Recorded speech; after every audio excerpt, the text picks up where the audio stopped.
Okay, hey there guys, sorry getting this video out a couple days later, but it's okay, right? I hope. So this war we're up against the alliance that triggers my dyslexia, and I'll have to wait until I see their actual names. But it's the Brotherhood. They've been, it's X-K9. They've been one of the better alliances, I'd say, for the past couple seasons in terms of consistency. They definitely have, they've played some wars very, very well, I've seen from them. They always have a really good time, so it's not really a war you can go in too lax. I mean, it's Masters, obviously. There's no wars that you can go into and are just like, oh, well, this will be easy. But this war, it's a pretty good team. Archangel, Torch, and Doom. Torch and Doom are really just here for Section 1, and then Archangel's going to handle everything else because I'm getting a Horseman ability again from my friend. So that's always really nice to get. Here I just throw on the Nova Flames. My officer told me, kind of like with the Mojo fight, to not knock her down, but I really think I could, as long as I don't punish her heavy during the one part, because I'm doing so much damage even with the damage reduction that I'm pretty sure I would just kill too fast. Right there, I tried to go for a reparry and she threw the heavy, which is kind of annoying because now when she throws her SP1 she gets the power gain, and it looks like they have about 4 to 5 Mystic Dispersion, so she's getting just about a bar of power for every time I do that, and I didn't want to deal with that for much longer, so I knock her down to remove the protection and just clean up the fight really quickly after that. This next fight, I wasn't too worried about this when I saw the assignment. My officer was like, hey, have you done this before? Ask this person who has, and we were just like going over it, and then I was just realized, at first I was like, oh shoot, is this going to be like kind of scary, and then I was like, wait a second. It's Dr. Doom, ton of health, ton of crit resistance, and she can only inflict a bleed if she crits, and I don't think she'll really be critting me unless she gets off her precision buff, but Doom has buff control, right? So like I can always control that aspect of the fight.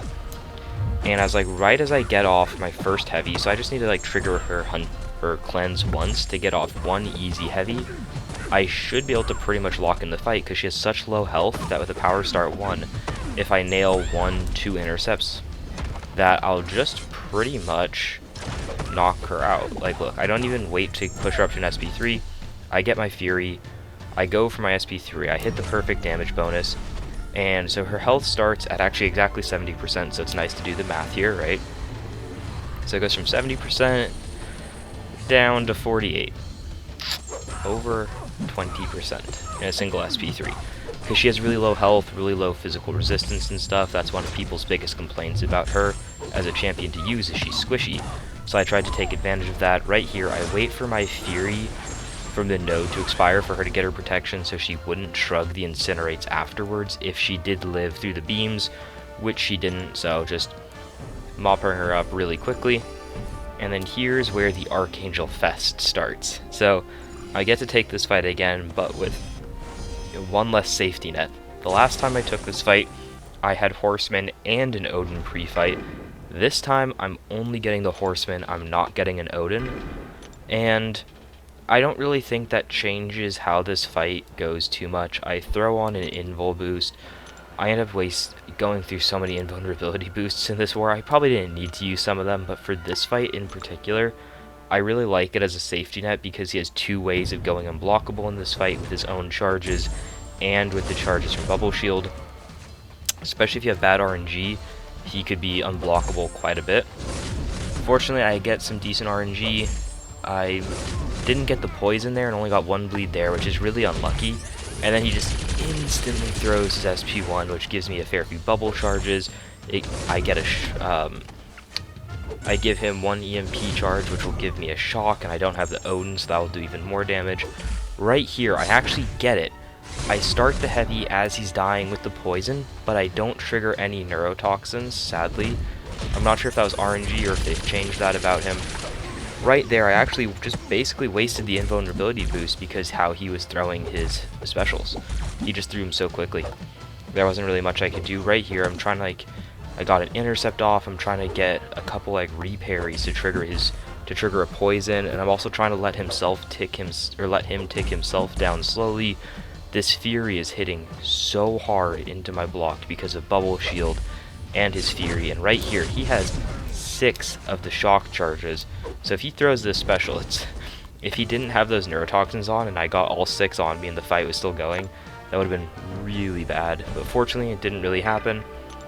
So I have to heal up my Archangel a little bit. Just going to use 2 potions.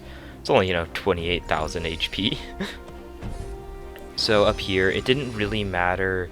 Actually, I guess if I had waited or asked someone to give me 1 energy, I could have taken the fight. But I knew I was going to need to boost again later because I have 1 more fight after this section, so it didn't really matter.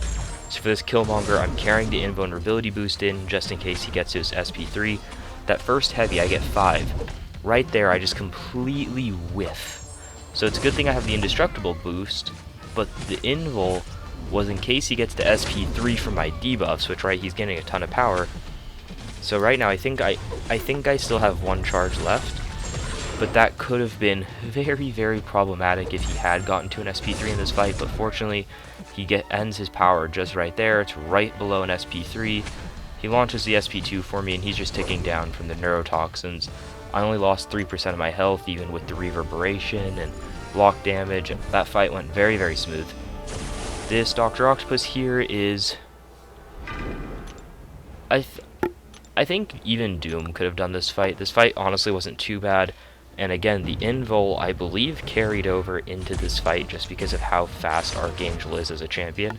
I literally got in 3 fights on 1 3-minute boost, which is super, super nice. So right there, I backed off because I saw there's like 3 timers I'm having to watch out for here. Buffet was a timer that triggered because I dexed. I have to watch out for him gaining his armor up through his abilities. I have to watch out for it getting through the timer.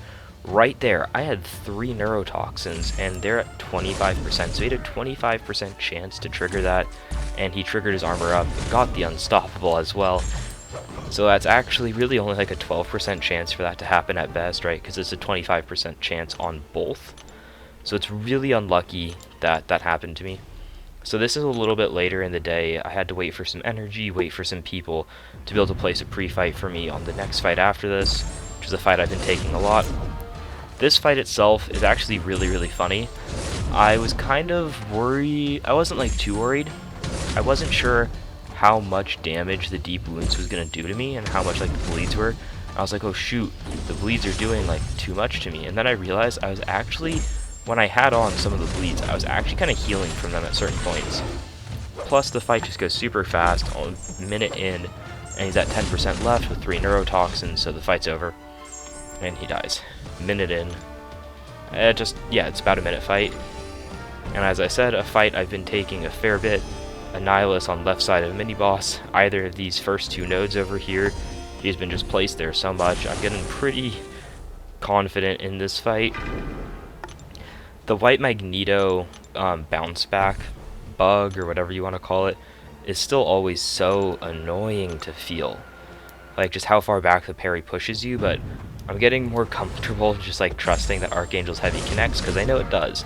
It's like just at his reach though. It's really, really like, I always like panic a little bit when it's happening. I'm like, is it just gonna like whiff for some reason? And sometimes they'll throw a light into it. And this fight is just going super well. I eat that on the block because it doesn't matter, and I tried to dex and just it didn't, and then I go for a parry, and again it hits through my parry, so I don't know what was quite happening. Then I eat the SP1, but like the fight's over. Doesn't matter. So that I had a fair few fights this war. Again, I always like getting to fight a lot, getting to use a lot of energy. So we won this war. The most interesting stat for me is actually the fight duration. Is the brothers are usually super, super fast. Like I've seen them have just the lowest times basically of anyone. It's always like super impressive. So there's been wars where we've literally like placed under diversity and stuff against them, just knowing that we won't win a tie, so go to try to get an extra couple kills. They're a very good alliance. This was a good war. 9 deaths obviously is a few too many against us, right? We had 3 this war, but it's still a pretty good performance, especially I think a couple of those deaths were probably later in the war is my assumption. I don't quite remember. But yeah, GG to them. Always a fun war against them. They're quite a competent alliance. Hope that they have a good finish to the season. Hope you guys have a good one. Bye.